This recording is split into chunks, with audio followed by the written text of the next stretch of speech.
नमस्कार फ्रेंड्स, मैं doctor Sumit Jaiswal, plastic and cosmetic surgeon. आज हम आपसे बात कर रहे हैं विटिलिगो, जिसे ल्यूकोडर्मा व्हाइट पैचेस भी कहा जाता है, जिसे हिंदी में सफेद दाग कहते हैं। ये काफी कॉमनली सोसाइटी में पाया जाता है और सबसे पहला क्वेश्चन ये रहता है कि होता क्यों है। इसका कारण रहता है, नॉर्मली जो स्किन रहती है उसमें एक मेलेनिन पिगमेंट रहता है, जो कि पिगमेंटेशन या डार्कनेस के लिए जिम्मेदार रहता है। कुछ लोगों में किसी कारण से किसी पार्ट स्किन का ऐसा हो जाता है कि जहां पर मेलेनिन नहीं होता है या चले जाता है। मोस्टली इसका जो कारण रहता है ऑटो इम्यून रिस्पॉन्स रहता है, मतलब बॉडी के सेल्स ही बॉडी के खिलाफ कुछ एक्टिविटी करते हैं, उसके अगेंस्ट इम्यून रिस्पॉन्स देते हैं, जिसकी वजह से मेलेनिन डैमेज हो जाता है कुछ पर्टिकुलर पार्ट्स में। अब ये जो विटिलिगो होता है, आमतौर पर मोस्ट कॉमन जो साइट रहती है फेस होती है, दोनों हाथ लेग्स में, जेनाइटेलिया निपल के आसपास कॉमनली होता है। ये किसी भी एज ग्रुप में हो सकता है और ये एक नॉन कम्युनिकेबल डिजीज है, मींस एक आदमी से दूसरे व्यक्ति के में ट्रांसफर नहीं होती। कई लोगों में सोशल स्टिग्मा है, हम यहाँ काफी सारे रिचुअल्स या रिलीजियस जो कंसेप्ट है उसमें व्हाइट स्पॉट होना खराब माना जाता है, तो ये गलत बात है। और साथ ही उस व्यक्ति जिसको विटिलिगो है उसके साथ बैठने या साथ में रहने से वो दूसरे में ट्रांसफर नहीं होता है। अब इसका ट्रीटमेंट क्या करना है, तो ट्रीटमेंट में दो मोडालिटीज हम उसको डिवाइड कर सकते हैं, मेडिकल मैनेजमेंट और सर्जिकल मैनेजमेंट। मेडिकल मैनेजमेंट में जो मोडालिटीज हैं, एक होता है स्टेरॉइड, नेक्स्ट है टेक्रोलिमस कैल्सिन्यूरॉन इनहिबिटर होता है ये, तीसरा होता है फोटोथेरेपी और उसके बाद होता है डीपिगमेंटेशन एजेंट। जो स्टेरॉइड का ट्रीटमेंट होता है वो अर्ली स्टेज में दिया जाता है, मतलब कि जब शुरुआत होती है विटिलिगो की उस समय दिया जाता है और इसे पल्स फॉर्म में दिया जाता है, मीन्स कंटिन्यूसली नहीं दिया जाता है, वीक में 2 बार देता है और कम से कम डोज में देते हैं, क्योंकि स्टेरॉइड के साइड इफेक्ट्स होते हैं, सो उसे अधिक डोज में और लगातार देना अवॉइड किया जाता है। दूसरा जो कंपाउंड है टेक्रोलिमस, ऑइंटमेंट के रूप में दिया जाता है, कैल्सिन्यूरॉन इनहिबिटर रहता है, ये भी स्मॉल पैचेस के लिए इफेक्टिव रहता है और इसको लगाने के बाद हम उसे सनलाइट में बैठना प्रमोट करते हैं, जिससे कि वो पिगमेंटेशन हो। फोटोथेरेपी एक फॉर्म ऑफ ट्रीटमेंट रहता है, जिसको हम लोग स्टेरॉइड या टेक्रोलिमस के साथ में ही यूज करते हैं आमतौर पर। इसमें हम लोग नेरो बैंड अल्ट्रावायलेट बीम देते हैं, इसके चेंबर रहते हैं जिसमें व्यक्ति को बिठाया जाता है फॉर 10 मिनट्स।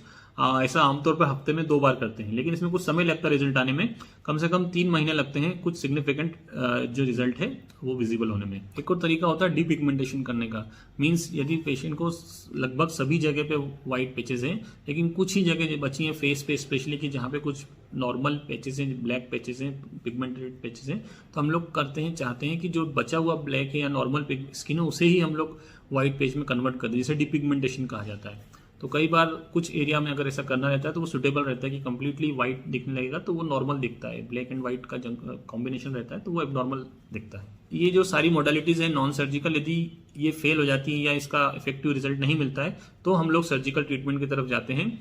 सर्जिकल ट्रीटमेंट उन केसेस में किया जाता है कि जो स्टेबल हो, मतलब कि कोई नया उसमें प्रोग्रेशन नहीं हो रहा है, कुछ कम भी नहीं हो रहा, बढ़ भी नहीं रहा है, और कम से कम 6 मंथ to 9 मंथ्स का उसमें समय हो चुका है जिसमें कोई चेंज नहीं आया, तो हम लोग कुछ सर्जिकल इंटरवेंशन करते हैं। अब सर्जिकल इंटरवेंशन में क्या क्या ऑप्शन हो सकते हैं, तो पहला होता है कि प्राइमरी एक्सीजन करना, मतलब जो अगर छोटे छोटे पैचेस हैं कुछ नंबर में, कम नंबर में, तो हम लोग उसको प्राइमरी एक्सरसाइज कर देते हैं, मतलब उसको सर्जिकली निकाल देते हैं और फिर उसको जो नॉर्मल स्किन है सराउंडिंग उसमें स्टिच लगा के, टाँके लगा के बंद कर देते हैं। तो उसको जब हम सूचर लगाते हैं तो बिल्कुल फाइन सूचर लगाते हैं ताकि कम से कम निशान रहे। दूसरा मोडालिटी हो सकता है स्किन ग्राफ्टिंग। स्किन ग्राफ्टिंग जब करते हैं जब जो एरिया है बड़ा है और दूर दूर है और मल्टीपल है, जिसमें कि हम लोग एक्सीजन करके प्राइमरी क्लोजर नहीं कर सकते हैं, तो इन केसेस में हम लोग जो सुपरफिशियल पार्ट ऑफ दी जो विटिलिगो स्किन है उसको निकालते हैं और कहीं दूसरी पार्ट जहां पर कि कोई व्हाइट पैचेस नहीं है, मोस्टली थाइस का पार्ट, वहां की स्किन को लेके इस जगह ट्रांसफर कर देते हैं। उसको पूरा टेक होने में 5-7 दिन का समय लगता है। थोड़ा सा कलर मिसमैच होने का संभावना रहता है, लेकिन फिर भी जो व्हाइट पैचेस है उसकी तुलना में जो ये नया हमने लगाया है काफी अच्छा लगता है, पहले की तुलना में काफी इंप्रूवमेंट होता है। एग्जैक्ट मैचिंग हो भी सकती है और नहीं भी हो सकती है। तीसरा जो मॉडलिटी है जो काफी डर्मेटोलॉजिस्ट भी यूज करते हैं, थोड़ा सिंपल रिलेटिवली होता है, जिसमें पंच ग्राफ्टिंग कहा जाता है। पंच ग्राफ्टिंग में नॉर्मल जो एरिया रहता है वहां पर कुछ पंच के द्वारा मल्टीपल टिश्यू के पीसेस या स्किन के पीसेस निकाले जाते हैं और जहां पे हमें लगाना है या जहां पे विटिलिगो का एरिया है वहां पर सुपरफिशियल टिश्यू को निकालकर फिर वहां पर मल्टीपल पंच के द्वारा इसे इंसर्ट किया जाता है। स्किन ग्राफ्टिंग करते हैं उसमें 1:1 के रेशो में डोनर और रिसिपिएंट का एरिया रहता है, मतलब जितना ग्राफ्ट निकालेंगे उतना ही कवर होगा व्हाइट पैचेस के ऊपर। लेकिन पंच ग्राफ्ट में 1:3 होता है एरिया। 1:3 का मतलब होता है कि अगर हम एक पोर्शन निकालेंगे तो उसको 3 गुना हिस्से में हम लोग ट्रांसफर कर सकते हैं विटिलिगो एरिया में। जो पंच ग्राफ्ट लगाते हैं वहां पे जो ग्राफ्ट लगता है नॉर्मल स्किन का, उसके सराउंडिंग वो प्रमोट करता है पिगमेंटेशन में, ये उसका मैकेनिज्म ऑफ एक्शन रहता है। अगला टेक्निक होता है ब्लिस्टर ग्राफ्टिंग होता है, जिसमें कि हम लोग स्किन में ब्लिस्टर क्रिएट करते हैं। नॉर्मल जो स्किन रहती है वहाँ पर -200 to -500 millimetre Hg pressure create करते हैं बाय सिरिंज, और उसके बाद उसमें ब्लिस्टर क्रिएट करने के लिए हम लोग उसमें सक्शन करते हैं स्किन के ऊपर।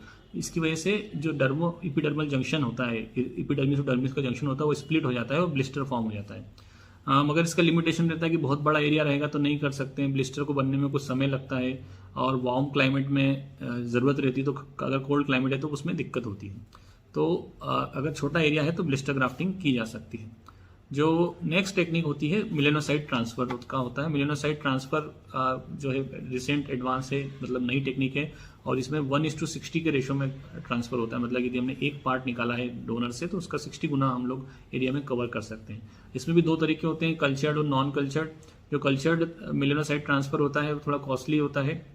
उसमें मेलेनोसाइट निकालते हैं हम लोग स्प्लिट थिकनेस स्किन ग्राफ्ट से, और उसे फिर कल्चर्ड करते हैं और फिर उसे हम लोग अप्लाई करते हैं जो विटिलिगो एरिया है। जो नॉन कल्चर्ड एरिया उसमें इतना ज़्यादा एक्सपांशन नहीं होता है, 1:10 का रेशो में एक्सपांशन होता है। मतलब अगर हम लोग एक पोर्शन निकालते हैं डोनर साइड तो उससे 10 गुना एरिया में हम लोग ट्रांसफर कर सकते हैं। इसमें हम लोग ग्राफ्ट को ट्रिप्सिनाइजेशन करते हैं 4 डिग्री पे, और उसको प्रिपरेशन करके रिसिपेंट साइट उसे अप्लाई किया जाता है। सो ये सारे ट्रीटमेंट मोडालिटीज़ पॉसिबल अवेलेबल हैं हमारे पास। पेशेंट का स्थिति क्या है, कितने विटिलिगो हैं, कब से हैं, उसका स्टेबलाइजेशन हुआ है या नहीं, और उसके विश के हिसाब से हम लोग मोड ऑफ ट्रीटमेंट यूज़ करते हैं। अगर आपकी कुछ और क्यूरीज है तो हमें व्हाट्सएप नंबर पर आप भेज सकते हैं, उसके अलावा उसके हिसाब से हम लोग उसका ट्रीटमेंट एडवाइस कर सकते हैं।